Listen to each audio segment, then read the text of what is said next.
This is one of the transformational books I have ever read. It is a conversation between the author and the devil, where the devil boasts of its strategies to exploit people.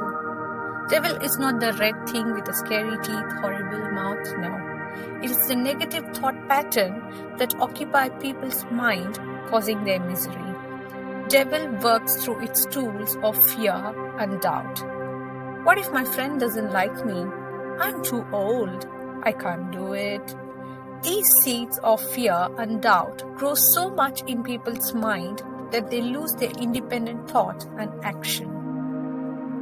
Devil talks about 6 main types of fear, with fear of poverty and fear of death threatening most people. Only 2% of the people think on their own and initiate to overcome these fears. One part of the book that I found very interesting is about the drifters. Drifters are motivated by the fear of something, like, I want to get rich because people won't respect me if I'm poor. They live by others' opinion and they think it's their own opinion. They are controlled by circumstances. Young minds get confused with too many unprovable ideas without actual experience. Have you ever thought how many youngsters fell off the track due to their peers or not being able to choose their own career? Drifting by overeating. A man eats 20 burgers a day and he gains 40 kg over 4 years and suddenly wakes up saying, where did all that come from? One trick is to get people to eat too much of junk food, make them feel soggy, and distract them from free thinking. The other clever trick is to drift people through marital problems. Married people lose harmony, they nag over each other for money matters and fight over controversies. However, the actual fact is that they are not dependent on the other for any of the above. Another major challenge could be the people whom you are surrounded with. You might be receiving so many false and negative ideas that could stay in your subconscious and start pretending to be your own. And if enough attention is not paid, then the growth starts occurring down the hill. People often do not know where they are heading. They lack confidence and they trust on the others people's opinion and they depend on them to make their choices. One way you can take control over your environment is to surround yourself with people of common goals or someone who is empathetic and can actively listen to you and encourage you. Like, say you want to be a graphic designer, then choose a person who's already an expert in this field. You have to cautiously pick honest and trustworthy people and share your ideas. People with positivity will transfer their positivity onto you.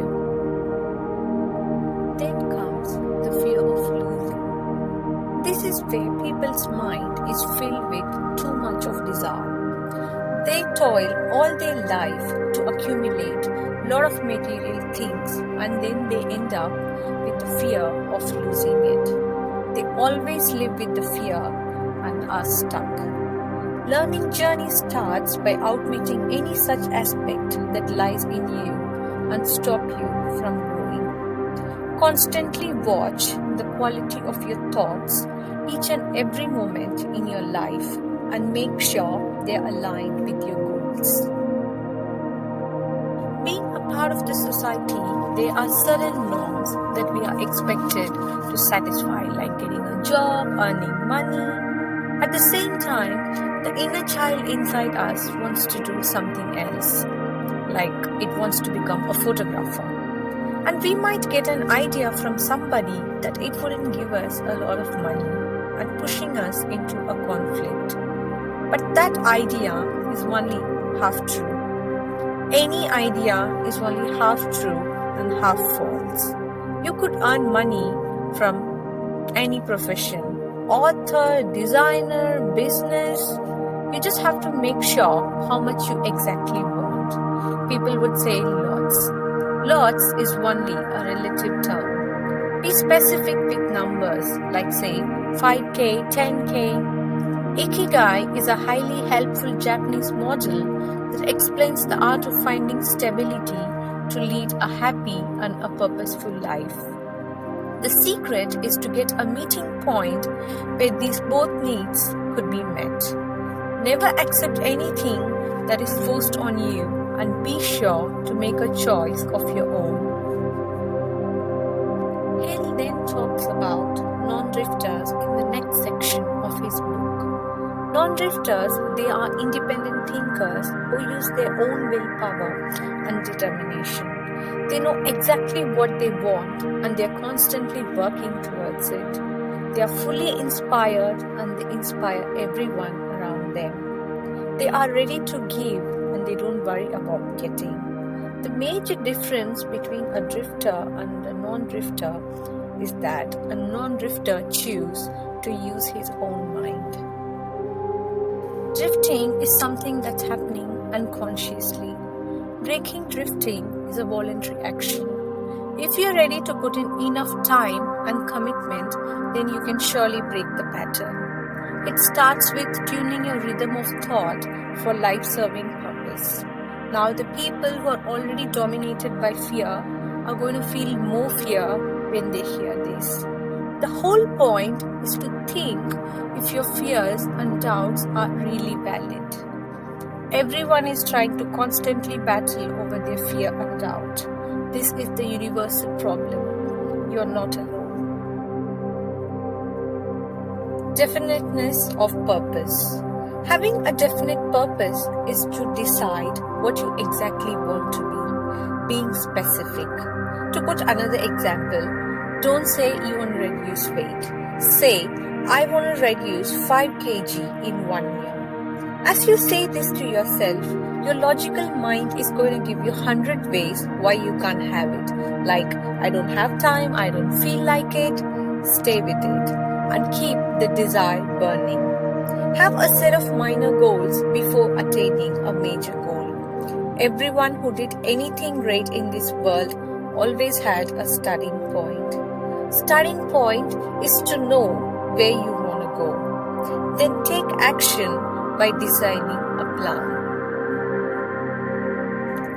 Mind and Brain by Alfred Meany explain about the sensation that occur in us whenever we see an object. This sensation in the central nervous system makes people to feel addicted to that specific object. Observe this sensation. People tend to reject or want a material thing like car, house, depending upon these changes in their central nervous system. But the fact is, once you attain the object, it's gonna go. Rather than setting a goal based on this, you need to get clear why you want to attain it. In this way, you can attain a lot of energy and you become one with the divine intelligence. Like say you're wanting wealth. Ask yourself why you want wealth. What are you going to do with it? Is it the action that you're going to perform by acquiring wealth going to have positive effects on you and the people around you? If you're going to put out positive effects, then it comes back to you. This is explained in the cause and effect hermetic principle of Kabbalah. Always keep a close look at things to which you are saying yes and to the things which you are saying no. Your yes and no have a lot of power than you could ever imagine. Utilize it. The next key strategy that we are going to cover from the book would be learning from adversity. Failure is man-made. Experience is an experience. It is up to the individual's perception whether to quit or to take lessons from it. People tend to over-exaggerate their failure due to lack of awareness. As children, we are taught to memorize and reproduce. Adults lack knowledge on emotional intelligence when they are bound only to subject expertise. Now, the art of transmutation is to transform all your defeat, disappointment into your asset for success. No experience is so unsuccessful that we are not able to extract any lessons when we look at it with a learning motto. Form a habit of your mind to find the advantage from any experience. You Let's start by creating a responding time for every circumstances.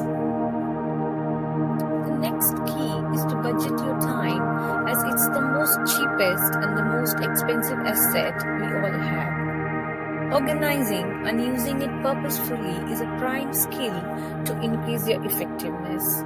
The first step could be to sort out the task into 4 different categories, like the number 1, do it right now task. Number 2, do it, but you still have time to choose when to do it.